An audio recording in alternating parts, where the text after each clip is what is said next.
Já de volta aqui com o TV Mar News, a gente já volta para falar principalmente com as mulheres, mas também com os homens, com os papais aí, se você de repente, vocês estão grávidos, né, ou planejam engravidar. Ao longo do tempo, ou com tantas intervenções médicas, a mulher acabou perdendo esse protagonismo, mas agora a gente tenta fazer esse caminho de volta, né, para que a mulher volte a ter o protagonismo do seu parto. A gente vai conversar sobre um papel que é muito importante aqui para vocês, é o plano de parto, que deve ser seguido, sim, pela equipe médica. Todo mundo se pergunta, como fazer valer de fato o direito que a mulher tem de ser protagonista do seu parto e naquele momento que é tão novo e que é tão cheio de inseguranças, de tantas dores também, como que a gente vai lembrar, né, de dizer ao médico, olha, eu não quero intervenção X, eu não quero intervenção Y. Vem aí então o plano de parto exatamente para dar essa garantia para a gente. Exato. Bom dia, Paulano. Bom dia quem nos assiste. Veja só, como você destacou, a mulher, de fato, ela precisa estar nesse papel aí de protagonismo do seu parto, né? O parto é dela, né? Então, ou seja, o nascimento de um filho, importantíssimo esse momento. E é interessante que ele seja prazeroso, um momento feliz, e não um momento de períodos traumáticos, vamos dizer assim, como muitas vezes acontece. Então, o plano de parto, muitas vezes é visto, até pelos próprios profissionais da equipe, como se fosse algum tipo de desconfiança daquela gente para com o profissional. Não se trata disso. É um documento que existe há anos, inclusive recomendação da própria Organização Mundial da Saúde, que ele visa preservar, vamos dizer assim, os direitos daquela gestante, daquela paciente, e também da própria equipe médica. Ou seja, o próprio médico utilizará aquele documento como um ato ali formal da paciente, de manifestação de vontade dela, do que é que ela deseja que seja realizado no seu parto, qual é o tipo de abordagem que, de repente, ela não gostaria que fosse feita. Então, ou seja, ela pode descrever tudo, qual é o acompanhante que ela deseja consigo ali naquele momento, que é de livre escolha, vale destacar aqui, não precisa ser só o marido, ou mãe, ou irmã, pode ser qualquer pessoa que ela se sinta confortável para estar com ela naquele momento. Então, os profissionais, eu diria que, eu penso que deveria até sugerir a utilização desse instrumento, que é importantíssimo e que vai trazer ali minuciosamente, detalhadamente, o que é que vai se fazer, a forma que vai se fazer, o que é que não se deseja. Por exemplo, ela pode, até para trazer um exemplo aqui para quem nos assiste, ela pode, por exemplo, deixar claro, lá expresso, que ela não quer que use o hormônio da ocitocina, por exemplo, que é muitas vezes utilizado e só deve ser utilizado, vale destacar, com prévio consentimento da paciente nos dias atuais. Não pode mais se fazer como antigamente se fazia muito, a gente via muito. Não, senta aqui que a gente vai colocar um sorinho. O sorinho era com hormônio para poder acelerar o procedimento de trabalho de parto. Então, tudo isso pode constar de forma livre dentro desse documento chamado plano de parto, para que a equipe médica siga o que foi acordado ali entre as partes. Eu acho que é impossível a gente falar sobre plano de parto sem falar sobre a violência obstétrica, né? Na verdade, eu acho que o plano de parto ultimamente vem surgindo, retomando essa força, exatamente para evitar a violência obstétrica, que a gente vê muitos relatos, inclusive, dessa situação acontecer com gestantes, né? Isso são violências como a episiotomia, que não é, às vezes, necessário ser feita, ou mesmo aquela manobra de Crisquelé, que também não precisa ser feita na gestante. Muitas vezes a gestante passa por esse tipo de situação e sai com muitas dores.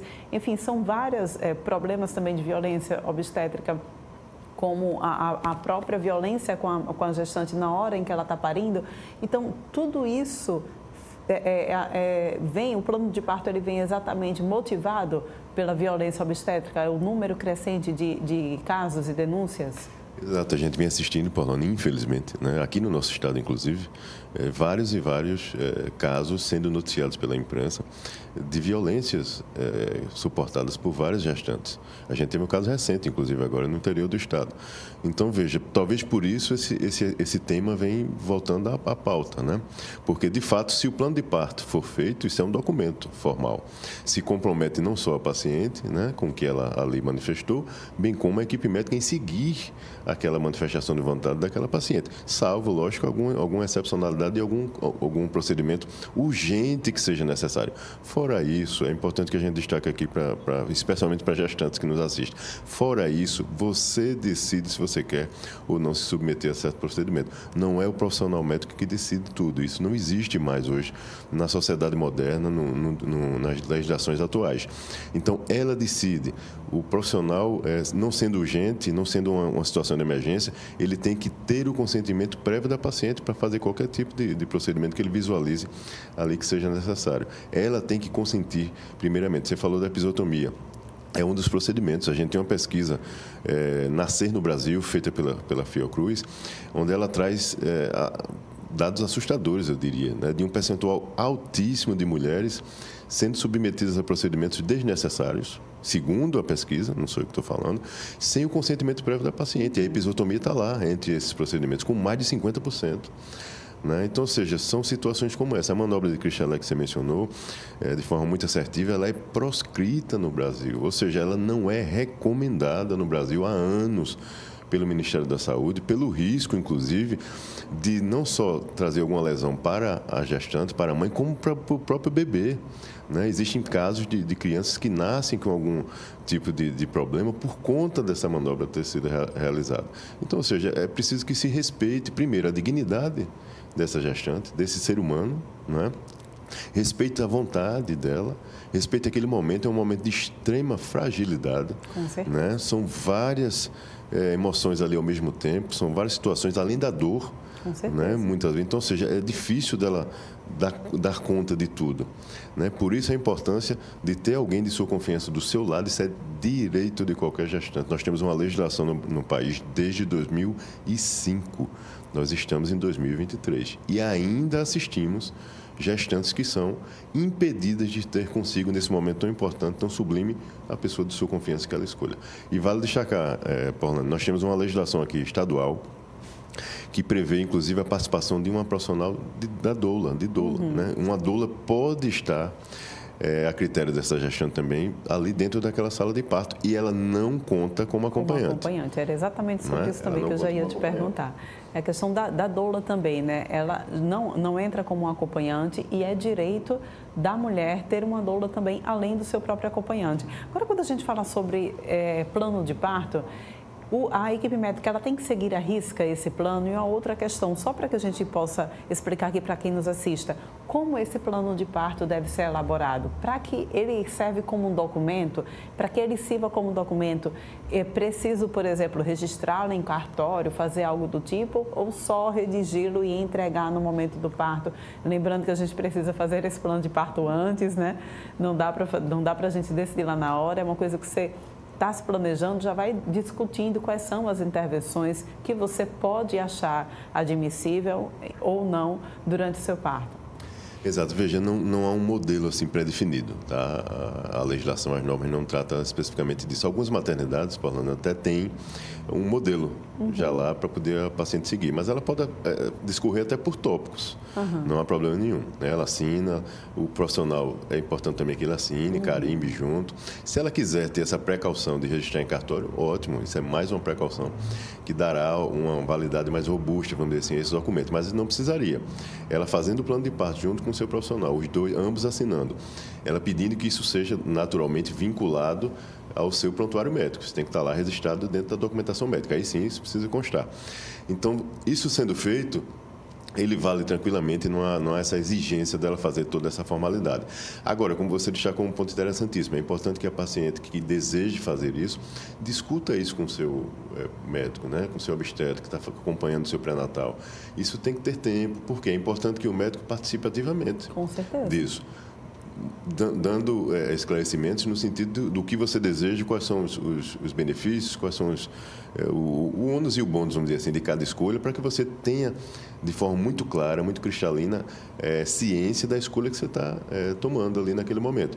E aí ele vai construindo junto com a paciente. É como eu disse, é um documento que, a meu ver, ele serve para os dois lados, para resguardar e trazer segurança jurídica, inclusive, para ambos, tanto para o profissional, ele terá como garantir ali, através daquele documento, que ele não fez qualquer procedimento em contrapartida não desejado pela paciente, e ela também vai ter a garantia de que tudo que ela desejava foi colocado ali no documento, reduzido a termo, como nós chamamos no direito, e ambos têm essa segurança jurídica, principalmente em relação a isso, para evitar casos como a gente vem assistindo, né?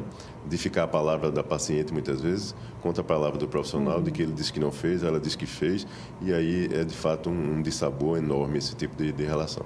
Agora, uma outra questão. A gente sabe também que muitas vezes, e como a gente tem visto também essa questão da humanização do parto e até mesmo da tentativa de reduzir os números de cesarianas, existem inclusive planos de saúde, hospitais que estão tentando fazer essa redução, né?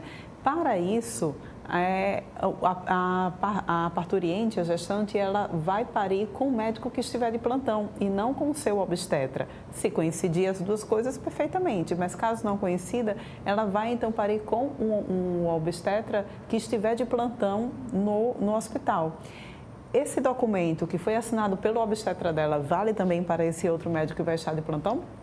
Ótimo, excelente pergunta. Veja, esse documento ele tem que ser levado para a instituição, né? Na realidade, onde o parto será realizado. Então, isso precisa ser entregue lá na instituição, seja pelo médico que ela fez, seja por ela mesma, entregando ali a sua manifestação de vontade. E isso precisa constar no prontuário médico daquela maternidade onde ela foi se internar para poder realizar o seu procedimento de parto. Então, é importante que, se o profissional não leve, ela mesma leve e entregue, né? Demonstrando ao profissional claramente: olha, eu fiz o meu plano de parto, juntamente com quem acompanhou o meu pré-natal, e aqui estão as minhas manifestações de vontade formalmente reduzidas, e o profissional terá que seguir como qualquer outro. Orlando, veja, não é pelo fato dela não ter previamente ajustado com aquele profissional que de repente está ali no plantão que ele vai chegar e fazer o procedimento da forma que ele acha que deve fazer.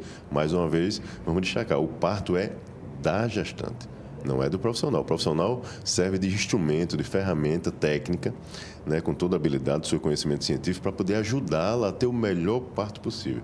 O que a gente quer eliminar com esse tipo de documentos são justamente momentos traumáticos que muitas gestantes passam, infelizmente, né? Algumas sequer querem ouvir falar, por exemplo, de um parto normal, porque o primeiro parto normal que ela teve foi extremamente traumático. Alguns relatos 14 anos depois, e ela ainda não esqueceu aquele momento. Pois é, a gente vê isso acontecer muito com as nossas mães, né, que sofriam muito antigamente durante o parto normal e hoje desencorajam as filhas a fazer o parto normal, acham que a cesariana é melhor.